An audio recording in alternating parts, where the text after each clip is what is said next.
Good morning सबाइके आज के तुम्हारे सीम भर्ता रेसिपि देखाबो और बछरेर प्रथमे एकदम नतून सीजनेर सीम आना हयेछे खूब कचि सीम आमी देखाई आपनादेर परे रेसिपिटा देखाच्छि करे आगे देखिए नी की नियेछि एते 10टा कचि सीम आछे एते छोटो छोटो सीम अच्छा एते हच्छे पेঁয়াজ दुटो पेঁয়াজ छोटो दुटो पेঁয়াজ 5-7टा काँचा लंका और 6-8-9टा হচ্ছে রসুন আচ্ছা এই নিয়েছি আর এতে হচ্ছে 8-10টা গোলমরিচ আর একটু সরষে আর গোটা মতো চিংড়ি মাছ আচ্ছা আপনাদের আমি এটা এই সমস্ত রেসিপিটা দেখাও হ্যাঁ এই সমস্ত উপকরণগুলো নিয়েছি এইবার আপনাদের রেসিপিটা করে দেখাচ্ছি কড়া গরম হয়ে গেছে 2 চামচের মতো সরষের তেল দিয়ে দিলাম 2 চামচের মতো বেশি না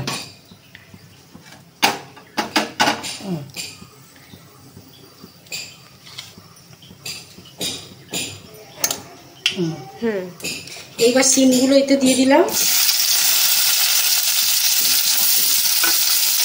পেঁয়াজ দিয়ে দিলাম রসুন দিয়ে দিলাম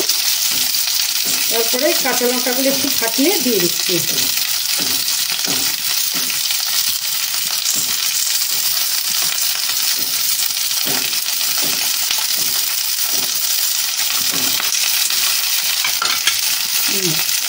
এবার হলুদ দিই নেড়ে দিতে হবে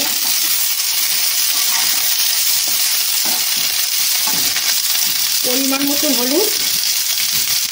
আর পরিমাণ মতো নুন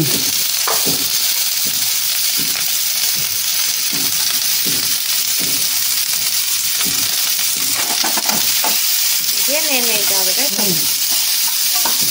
যে কতক্ষণ এটাকে ইয়ে করতে হবে এই 2-3 মিনিট একটুখানি নরম করে নেওয়ার মতো আর এতে একটু চিংড়ি মাছ অল্প একটু বাটবো আর একটু এর সঙ্গে একটু নেড়ে নিচ্ছি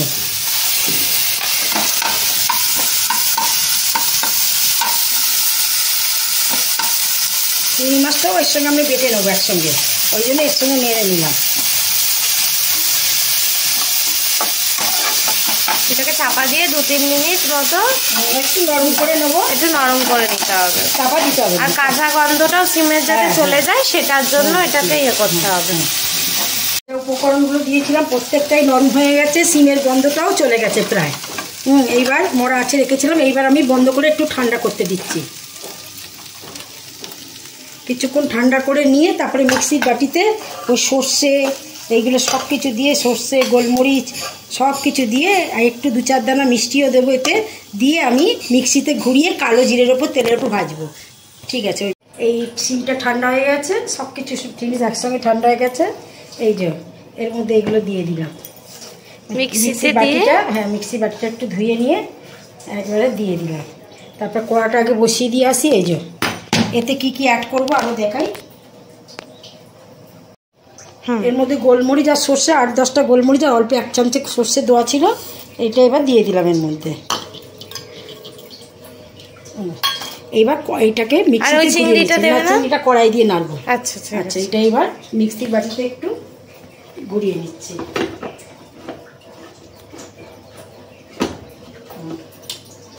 মাথাটা আটকাচ্ছি 2-4 দানা চিনি দিয়ে দিচ্ছি স্বাদ মতন এই যে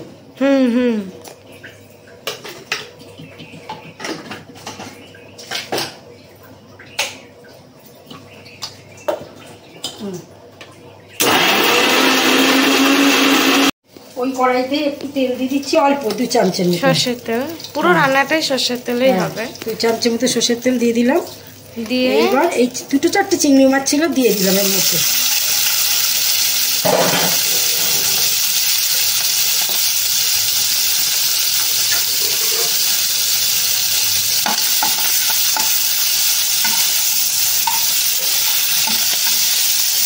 নিচ্ছি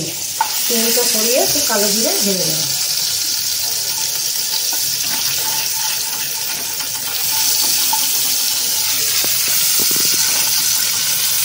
চিংড়িটা ভেঙে দাও ভেঙে ঠিক আছে এবার এটা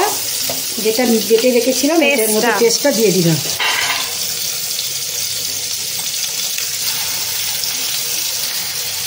নটা সিমে দেখ কত হয়েছে, আর কি সুন্দর রং হয়েছে। খেতেও খুব সুন্দর।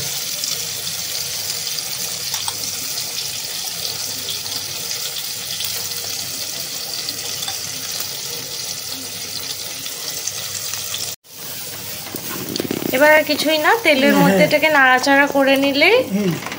আমাদের রেডি হয়ে যাবে শিম ভর্তা।